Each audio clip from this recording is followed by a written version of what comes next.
രാഹുൽ മാങ്കൂട്ടത്തിൽ നിയമസഭയിൽ അവധി അപേക്ഷ നൽകിയിട്ടില്ലെന്ന് സ്പീക്കർ എൻ ഷംസീർ. പാർലമെന്ററി പാർട്ടിയിൽ നിന്ന് പുറത്താക്കിയെന്ന് കാണിച്ചിട്ടുള്ള കത്തും ലഭിച്ചിട്ടില്ല. ഇതുവരെ അങ്ങനെ ഒരു അവധി അപേക്ഷ അദ്ദേഹത്തിന്റെ ഭാഗത്തുനിന്ന് വന്നിട്ടില്ല. കാരണം നിയമസഭ ഇന്നലെ തുടങ്ങാൻ ഇന്നലെ ശുപാർശ ചെയ്തിട്ടുള്ളൂ. ഇതിപ്പോൾ ഞങ്ങളെ സംബന്ധിച്ചിടത്തോളം ഈ മീഡിയ റിപ്പോർട്ട് മാത്രമേ ഞങ്ങളുടെ മുന്നിലുള്ളൂ. അങ്ങനെ ഏതെങ്കിലും തരത്തിൽ പാർലമെന്ററി പാർട്ടിയിൽ നിന്ന് അദ്ദേഹത്തെ റിമൂവ് ചെയ്തുകൊണ്ടുള്ള ഒരു ലെറ്ററും സോഫാർ ഞങ്ങൾക്ക് ലഭിച്ചിട്ടില്ല. രാഹുൽ മാങ്കൂട്ടത്തലിന് പാർലമെന്ററി പാർട്ടിയിൽ നിന്ന് പുറത്താക്കിയതിനെ സംബന്ധിച്ച യാതൊരുവിധ അറിയിപ്പും ലഭിച്ചിട്ടില്ല. ഇല്ല, സോഫാർ അങ്ങനെ ഒരു റിട്ടേൺ ആയിട്ടുള്ള ഒരു ഡോക്യുമെന്റോ അല്ലെങ്കിൽ വെർബലായി ഏതെങ്കിലും അവരുടെ ലീഡർഷിപ്പിന്റെ ഭാഗത്ത് നിന്ന് ഇങ്ങനെ ഞങ്ങൾ ചെയ്തു എന്നുള്ള വിവരമോ അങ്ങനെ ഒരു കാര്യവും ഇതുവരെ എന്നെയോ എൻ്റെ ഓഫീസിനെയോ രേഖാമൂലം അവരെ അറിയിച്ചിട്ടില്ല. സ്വാഭാവികമായിട്ട് അങ്ങനെ ഒരു അറിയിപ്പ് വന്നാൽ പ്രത്യേക സീറ്റ് അങ്ങനെ സംവിധാനങ്ങൾ നിയമസഭ നടക്കുമ്പോൾ വേണ്ടേ? അല്ല, അതിന്റെ നിയമസഭയുടെ പ്രൊസീഡിങ്സ് അനുസരിച്ച് ഞങ്ങൾ ചെയ്യും, അങ്ങനെ അവരാവശ്യപ്പെട്ടാൽ.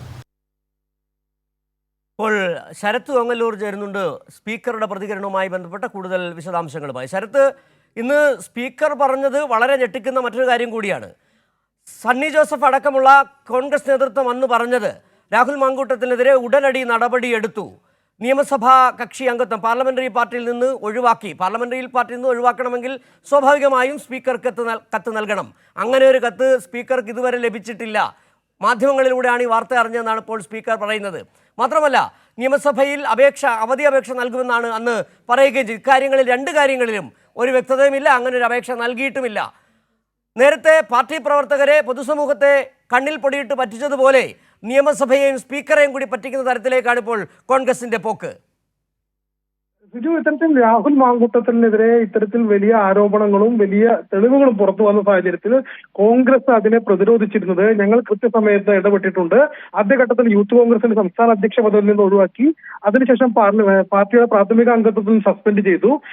പാർലമെന്ററി പാർട്ടിയിൽ നിന്നും ഒഴിവാക്കണമെന്ന് ആവശ്യപ്പെടും എന്നീ കാര്യങ്ങളാണ് പറഞ്ഞിരുന്നത്. എന്നാൽ ഇത്തരത്തിൽ നടപടി കൈക്കൊണ്ടു എന്ന് പറഞ്ഞ ദിവസങ്ങൾ കഴിഞ്ഞതിന് ശേഷവും ഇത്തരത്തിൽ ഔദ്യോഗികമായിട്ടുള്ള യാതൊരു അറിയിപ്പും സ്പീക്കർക്ക് ലഭിച്ചിട്ടില്ല എന്നാണ് പറയുന്നത്.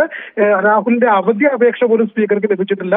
സസ്പെൻഷൻ വിഷയത്തിൽ ഇതുവരെ ഒരു കത്തും കോൺഗ്രസിന്റെ പാർലമെന്ററി പാർട്ടി ലീഡറുടെ ഭാഗത്തു നിന്നും ലഭിച്ചിട്ടില്ല എന്ന് പറയുന്നു. കത്ത് കിട്ടിയാൽ അത് വേണ്ടതുപോലെ തന്നെ ചെയ്യും എന്ന് അദ്ദേഹം കൃത്യമായി തന്നെ പറയുന്നുണ്ട്.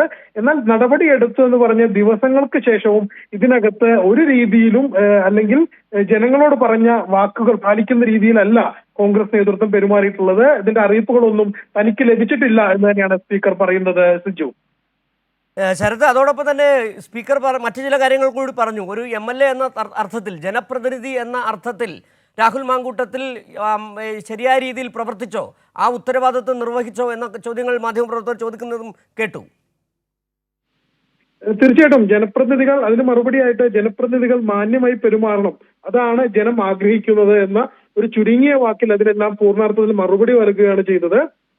ഇതുമായി ബന്ധപ്പെട്ടുകൊണ്ട് ഷാഫി പറമ്പിൽ ഇന്നലെ റോട്ടിലിറങ്ങി നടത്തിയിട്ടുള്ള പ്രകടനത്തിനെതിരെയും അതിനെക്കുറിച്ചും കൃത്യമായി തന്നെ എൻ ഷംസീർ സ്പീക്കർ അഭിപ്രായം പ്രകടിപ്പിച്ചിട്ടുണ്ട്. ഷാഫിക്കെതിരായിട്ടുണ്ടായിരുന്ന പ്രതിഷേധമാണ്. പ്രതിഷേധക്കാരോട് അതേ രീതിയിൽ പ്രതികരിക്കരുത്, ജനപ്രതിനിധികൾ പക്വത കാണിക്കണം, ഞങ്ങൾ ഇങ്ങനെ പക്വതയില്ലാതെ പെരുമാറാറില്ല എന്ന് കൃത്യമായി തന്നെ എൻ ഷംസീർ പറയുന്നുണ്ട്. അതായത് രാഹുൽ മാങ്കൂട്ടത്തിലുമായി ബന്ധപ്പെട്ട വിഷയത്തിനകത്ത് കോൺഗ്രസ് നേതൃത്വമോ പാർലമെന്ററി പാർട്ടി നേതൃത്വമോ സ്പീക്കർ എന്ന നിലയിൽ തനിക്ക് ലഭിക്കേണ്ട അറിയിപ്പ് തനിക്കോ തന്റെ ഓഫീസിനോ ലഭിച്ചിട്ടില്ലെന്ന് സ്പീക്കർ പറയുന്നുണ്ട്. മറ്റൊരു പ്രധാനപ്പെട്ട കാര്യം, ഇത്തരത്തിൽ കേരളത്തിൽ നിന്നുള്ള MP ആയിട്ടുള്ള ഷാഫി പറമ്പിൽ ഇന്നലെ റോഡിലിറങ്ങി പ്രതിഷേധക്കാരെ നേരിട്ടത് ഒരു പക്വതയുള്ള പ്രവൃത്തിയായിരുന്നില്ല എന്നും അദ്ദേഹം വളരെ കൃത്യമായി തന്നെ പറഞ്ഞു വയ്ക്കുന്നുണ്ട്. സിജു, ശരി, ശരത്ത് ഓങ്ങല്ലൂരാണ് തൃശ്ശൂരിൽ നിന്നുള്ള വിവരങ്ങൾ നൽകിയത്.